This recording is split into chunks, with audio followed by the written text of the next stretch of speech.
Hello students, स्वागत है आपका हमारे चैनल लुकलेस एजुकेशन में। मैं नीलम और आज का टॉपिक है मनी एंड बैंकिंग, जिसमें हम पार्ट 3 कर चुके हैं। 2 वीडियो हम ऑलरेडी अपलोड कर चुके हैं, जिसमें हमने बार्टर सिस्टम के बारे में पढ़ा और मनी की लीगल डेफिनेशंस क्या है, साथ में मनी कैसे इवॉल्व हुआ वो हम पढ़ चुके हैं। अगर अभी तक भी आपने वो वीडियो नहीं चेकआउट करा है तो चेकआउट करिए, किस बात की देरी है। तो बिना किसी टाइम वेस्ट के चलिए शुरू करते हैं। हम इसमें फंक्शंस ऑफ मनी करेंगे, प्राइमरी फंक्शन, सेकेंडरी फंक्शंस और सबसे important topic supply of money, और कुछ थोड़ी बहुत चीजें और भी करेंगे। फिर है ये आपका फंक्शंस ऑफ मनी। इससे रिलेटेड क्लास 12th वालों या फिर ग्रेजुएशन वालों ये क्वेश्चन बनता है, खासकर क्लास 12th के लिए कह रही हूँ मैं। इसमें से ऐसे डायरेक्ट नहीं आएगा कि explain the functions of money, किसी भी एक फंक्शन को इलेबोरेट फॉर्म में आएगा। ठीक है, अगर हम प्रीवियस 2023 का पेपर देखें तो उसमें स्टोर ऑफ वैल्यू के बारे में पूछा गया था। अब आप देखिए कि आपके एग्जाम में क्या आ सकता है। हमें वही चीजें पढ़नी है जो आपके एग्जाम के लिए बहुत ज्यादा इंपॉर्टेंट। और एमसीक्यू के अंदर क्वेश्चन कैसे बनेगा, एमसीक्यू के अंदर क्वेश्चन बनेगा what is the primary function of money. तो आपको सिर्फ यही दोनों याद रखने हैं। ऑल ऑफ अबव का क्वेश्चन जरूर होगा, उसमें एक ऑप्शन जरूर मेंशन होगा ऑल ऑफ द अबव। ये चारों क्वेश्चन, चारों ऑप्शन दिए हुए होंगे। ऑल ऑफ अबव नहीं होते, प्राइमरी पूछा है तो प्राइमरी में आपको सिर्फ दो यही रखने हैं, medium of exchange and major of value. ठीक है, सेकेंडरी क्या होता है, deferred payments and store of value. अभी हम इनके बारे में इलैबोरेट वैसे ही पढ़ने वाले हैं। मीडियम ऑफ एक्सचेंज में मनी क्या है, मीडियम ऑफ एक्सचेंज है। इसने किस फंक्शन, किस लिमिटेशन को बार्टर सिस्टम की हटाया था, lack of double coincidence of want. Double coincidence of want याद है ना, रमेश एंड सुरेश? नहीं याद है तो वीडियो देखिए, रमेश एंड सुरेश। ठीक है, रमेश और सुरेश के पास है क्लोथ और रमेश के पास है राइस। रमेश को परचेज करना है भाई राइस, इसने कहा भाई सुरेश को कि भाई राइस दे दो आप। उसने कहा कि तुम्हारे पास क्या है, इसने कहा क्लोथ है। भाई मुझे तो चाहिए, मुझे तो नहीं चाहिए। तो ये डबल कोइंसिडेंस ऑफ वांट हो गया, नीड्स सेटिस्फाई नहीं हुई। ठीक है, तो individual can exchange their goods and services for their money. They can use the money to buy the goods and services. Money से आप कुछ भी परचेज कर सकते हो, कुछ नहीं परचेज कर सकते हो, अलग बात है।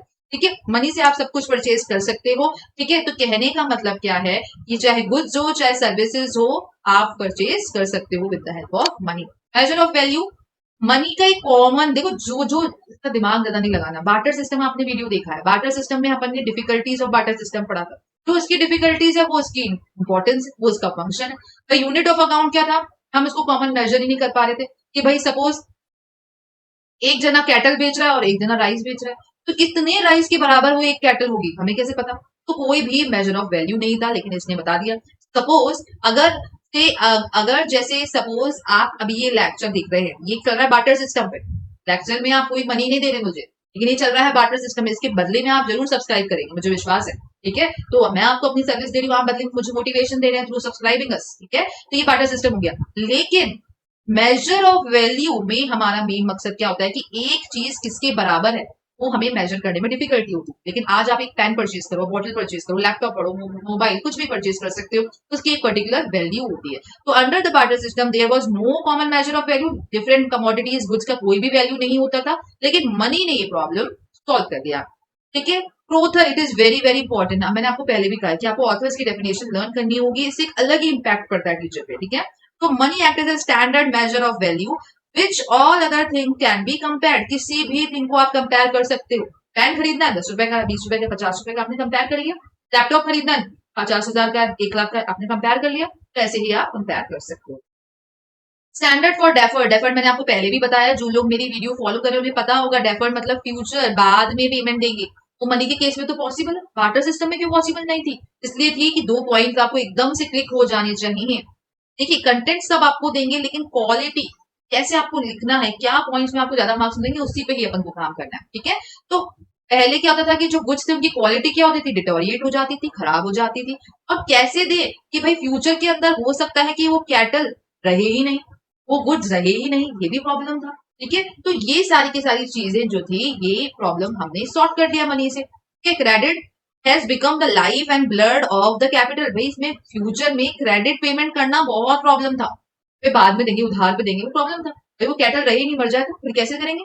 तो कहने का मतलब है, इसलिए मनी को लेके आना पड़ा। इंस्टेंट पेमेंट नहीं हो रहा है तो बाद में दे देना। 500 रुपए का नोट की वैल्यू आज भी 500, कल भी 500 हो जाएगी, क्या ही फर्क पड़ जाएगा। तो डेटर्स मेक प्रॉमिस, प्रॉमिस करने लगे कि हम फ्यूचर में जरूर पेमेंट देंगे। और ये किसके लिए, किससे पॉसिबल हुआ? मनी से पॉसिबल हुआ। It has possible because money has general acceptability. It is very very important. कुछ कुछ वर्ड आपको अच्छे से रखने हैं और उसी को एग्जाम में लिखना है। जब उसको आप एग्जाम में लिख के आओगे, टीचर भी अच्छे से एक मुस्कुराहट देगी और उस पर राइट क्लिक कर देगी। वही अपन को काम करना है। भाई मनी हर जगह एक्सेप्ट होता है, ठीक है।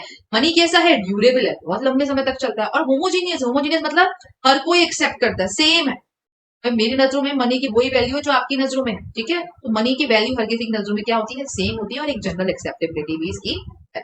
स्टोर ऑफ वैल्यू, मैंने आपको बताया था कि भाई अगर आपने मुझे 100 कैटल दे दी, 100 क्विंटल की जगह आपने मुझे 100 कैटल दे दी, ठीक है। तो मैं इसको स्टोर क्या करूं, इतना बड़ा तो स्पेस ही नहीं है मेरे पास, कैसे स्टोर करूंगी इसको। तो स्टोर का बहुत ज्यादा प्रॉब्लम होता है। इसके बदले में आप मुझे 10 लाख देते थे तो मेरे एक छोटे से बैग में भी आ जाता, ठीक है। तो वेल्थ को जो होती है इसको आप आराम से स्टोर कर सकते हो, मनी को आप आराम से स्टोर कर सकते हो, इसकी वैल्यू कभी भी खराब नहीं होती। भाई आपने कैटल दे दी, बीमारी लग जाए, कोई परेशानी आ जाए, कोई ऐसा कुछ करके कुछ प्रॉब्लम ही आ जाए, कैटल बीमार होने लग जाए, कोई फीवर ही आ जाए, तो फिर क्या करेंगे। या फिर आपने वीट दे दिया मुझे, तो वीट की भी तो क्वालिटी रखे रखे खराब हो जाएगी इसमें। लेकिन मनी में ऐसा नहीं होता है। सेविंग को आप आराम से सिक्योर तरीके से रख सकते हो। प्रेजेंट और फ्यूचर का जो गैप है मनी बहुत आसानी से सिक्योर करता है। आज कौन इंसान है जो सेविंग नहीं करता होगा, सब करते हैं। क्यों करते हो कि हमें पता है कि वैल्यू वैसी की वैसी ही रहनी, खराब थोड़ा हो जाएगा मेरा पैसे, ठीक है। Money means goods and services, और जिसको आप आराम से स्टोर कर सकते हो, इसको असेट क्रिएशन भी बोला जाता है। अब हम सबसे इंपॉर्टेंट टॉपिक की ओर आगे बढ़ रहे हैं, वो है आपका सप्लाई ऑफ मनी। ये हमारा सबसे इंपॉर्टेंट टॉपिक है, सप्लाई ऑफ मनी।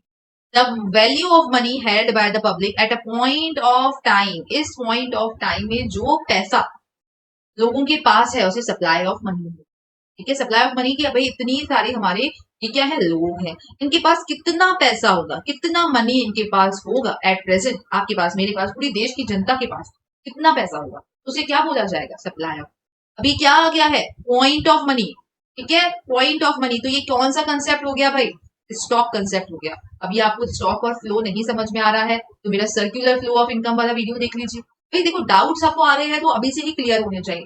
ऐसे नहीं कि आप डाउट्स को कैरी ऑन करते जा रहे हैं, क्या वो कैरी ऑन नहीं होना चाहिए। नहीं समझ पाना कोई बात नहीं, कंटेंट अवेलेबल है, आप उसको वापस चेकआउट कर, मैं हमेशा हर वीडियो में कहती हूँ, एक बार और देख लोगे तो किसी को पता नहीं चलेगा कि आपने कितनी बार देख के समझा, डजंट मैटर, ठीक है। आप वापस देख सकते हैं। तो point of money, point of time पे, एक पर्टिकुलर पॉइंट ऑफ टाइम पे अगर कोई चीज मेजर की जाती है तो उसको स्टॉक कंसेप्ट बोला जाता है। आरबीआई ने, ये आपको नहीं मिलेगा, आरबीआई ने ये 1977 बुक्स में भी नहीं, 1977 में अपने एक आरबीआई बुलेटिन निकाला था और उसमें 4 मेजर्स बताए थे। ये 4 मेजर्स है मनी सप्लाई को मेजर करने के लिए। पहला मेजर है M1, ठीक है। M1 का पहले हम ये पढ़ लेते हैं, ठीक है। C plus D D plus OD, मेरे साथ बोलते चलिए, C plus D D plus OD. C क्या है, currency, notes, coins with the public. Currency, note और कॉइन जो पब्लिक के पास होते हैं उसको बोला जाता है। इसमें से आप कैश इन हैंड को हटा दीजिए, जो कमर्शियल बैंक के पास है उसको आप हटा दीजिए। ये पूछा गया था एक बार, क्या हटाते हैं, क्या एक्सक्लूड करते हैं। जो कमर्शियल बैंक पे, कमर्शियल बैंक के पास आप ही का तो पैसा है, तो दो दो बार थोड़ा ना काउंट कर लेंगे। आपका पैसा ये कमर्शियल बैंक के पास, आप लोगों ने डिपॉजिट कराया है, तो हम यहीं पे काउंट कर लेंगे, currency, notes and coins with the public, ठीक है। Demand deposit of all commercial bank, जो भी डिमांड डिपॉजिट होंगे, कोऑपरेटिव बैंक, ठीक है, हम यहाँ पे सारा काउंट कर रहे हैं वो वाली चीज, मतलब करंट अकाउंट हो चाहे सेविंग अकाउंट हो, उसमें जो भी पैसा होगा वो सब इसके अंदर अपन उसको ले लेंगे। When demand deposit are these deposit can be withdrawn by the depositor at any time by check, कैसे भी आप इसको ले सकते हो, चाहे इंटरेस्ट नहीं मिलता है डिपॉजिट, ठीक है। अब आते हैं other deposit with RBI. RBI के पास कुछ अदर डिपॉजिट भी हो सकते हैं, ठीक है। तो ये हो गया C plus D D plus OD. अभी ओडी आपने नहीं समझा, इसलिए मैंने आपको बिल्कुल छोटा सा लिख रखा है क्योंकि पूछा नहीं जाता। अदर डिपॉजिट अदर डिपॉजिट जो कि आरबीआई के पास रहते हैं या फिर किसी इंस्टीट्यूशन के पास रहते हैं, ठीक है, किसी फाइनेंशियल इंस्टीट्यूशन के पास रहते हैं, जैसे आईएमएफ हो गया, वर्ल्ड बैंक हो गया, इनके पास कोई डिपॉजिट रहते हैं तो इनको अदर डिपॉजिट बोला जाता है। आपको याद रखना है M1 क्या होता है, मेरे साथ बोलिए, C plus D D plus OD. ठीक है, मतलब क्या होता है, करेंसी, ठीक है। डीडी मतलब होता है आपका डिमांड डिपॉजिट, ठीक है। और एक होता है ओडी, ओवरड्राफ्ट मत लिख देना अकाउंट्स वालों, अदर डिपॉजिट, ठीक है। आगे चलते हैं। अब M2 के मेजर क्या है, M1 तो आएगा ही आएगा, साथ में M2 कैसे निकलेगा, साथ में आपको क्या लिखना है, पोस्ट ऑफिस के जो डिपॉजिट है या फिर सेविंग है वो भी लेना है। तो उसमें दो चीजें ही आती हैं। M1 के अंदर क्या होता है, C plus D D plus OD, ये तो आएगा ही आएगा, साथ में पोस्ट ऑफिस सेविंग को भी आप ले। M3, भाई M1 तो आएगा ही आएगा, ठीक है, M1 में कोई बदलाव नहीं है, लेकिन इसके अंदर आप एक और चीज लो, क्या, टाइम डिपॉजिट। अब आप बोलोगे ये कौन सा आ गया नया टाइम डिपॉजिट। टाइम डिपॉजिट दो टाइप के होते हैं, आपके एफडी और आरडी। एफडी मतलब फिक्स्ड डिपॉजिट और आरडी मतलब क्या होता है, आरडी मतलब होता है आपका रिकरिंग डिपॉजिट। ठीक है। इनको टाइम, क्योंकि कुछ ना कुछ ड्यूरेशन के लिए होता है ना डिपॉजिट बेटा, तो इसलिए इनको टाइम डिपॉजिट बोला जाता है। अब आते हैं M4। M4 में क्या होता है, M3 और total deposit with the post office saving organisation, जो भी भाई देखो M3 के अंदर क्या आ गया, M1 तो आ ही गया, टाइम डिपॉजिट भी आ गया, बाकी बेचारा अकेला यही तो रह गया, उसको भी डाल दो पोस्ट ऑफिस वाले को। तो मतलब M4 के अंदर जो आपने पढ़ा सब कुछ आ जाता है। M4 क्या है, ब्रॉड मनी, अभी पढ़ेंगे अपन। M4 के अंदर सब कुछ आ जाता है, एक्सक्लूडिंग, ये मत भूलना, NSC, कोई भी नेशनल सेविंग सर्टिफिकेट स्कीम है इसमें आपने पैसा लगाया है, ये नहीं। मोस्ट लिक्विड, ये क्वेश्चन तो मतलब MCQ में आपको दिखने वाला है, ये क्वेश्चन छपने वाला है, ठीक है। तो ये बहुत इंपॉर्टेंट है, चाहे आप UGC नेट में देखें या फिर कोई भी कॉम्पिटेटिव एग्जाम में देखें, या मेरे प्यारे क्लास 12 के बच्चों के लिए ये टॉपिक बहुत। मोस्ट लिक्विड क्या है, M1 और M2, मतलब इजीली कन्वर्ट हो जाता है कैश में। लीस्ट लिक्विड M3 और नैरो मनी M1 और M2, ब्रॉड मनी M3 और M4। भाई अगर मोस्ट लिक्विड में अगर आपके पास ये M1 और M2 बोथ का ऑप्शन हो तो आप बोथ को टिक लगाइए। अगर बोथ का ऑप्शन नहीं है, M1 M2 M3 और ऑल ऑफ दी अबव लिखा हुआ है, तो आप M1 को ही टिक लगाइएगा, ठीक है। लीस्ट लिक्विड में सबसे लीस्ट लिक्विड M4 होता है, मैं अरेंज कर लेती हूँ। लीस्ट लिक्विड कैसे होगा, सबसे कम लिक्विड क्या होता है, M4, उसके बाद M3, उसके बाद M2, उसके बाद M1, सबसे मोस्ट लिक्विड क्या हो गया, M। तो आपको थोड़ा सा ध्यान रखना है, अगर बोथ को ऑप्शन मिले तो बोथ लगाना, नहीं तो सबसे लीस्ट लिक्विड होता है M4 और सबसे मोस्ट लिक्विड होता है M1। कुछ एक्स्ट्रा माइल, कुछ अलग से वीडियो में बने रहे हो तो थोड़ा सा एक्स्ट्रा बनता ही है। हाई पावर्ड मनी बहुत बार पूछा गया है। हाई पावर्ड मनी क्या होता है, it is a money produce by the RBI, जो मनी बनाती है उसी को ही हाई पावर्ड मनी बोला जाता है। इसके अंदर करेंसी और कैश रिजर्व्स दोनों ही आते हैं। करेंसी जो पब्लिक के पास है, मतलब कॉइन एंड पेपर करेंसी दोनों ही आ जाएगा, साथ में कैश रिजर्व भी आता है, ये इंपॉर्टेंट, यहाँ बच्चे गड़बड़ा जाते हैं। कैश रिजर्व जो बैंक के पास पड़ा हुआ है ना, वो भी आता है।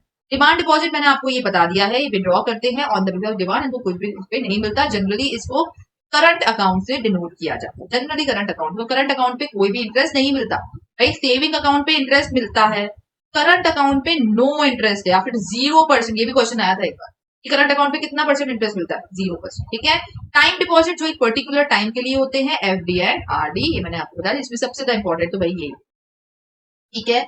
That's it for today. अगर आपने अभी तक हमारे चैनल को सब्सक्राइब नहीं करा है तो प्लीज सब्सक्राइब करिए, देरी किस बात की। अगर आप कोई सजेशन देना चाहते हो, PPT चाहते हो, anything you want, you can type a message on, या फिर आप कमेंट बॉक्स में लिख सकते हैं, या फिर आप हमें लुकलेस एजुकेशन की इंस्टाग्राम ID पे फॉलो करके उस पर भी मैसेज कर सकते हैं। मिलते हैं अगली वीडियो में MCQ सीरीज के साथ मनी एंड बैंकिंग की। तब तक के लिए अपना ख्याल रखिए और यूं ही हमारे चैनल पे अपना प्यार बरसाते रहिए।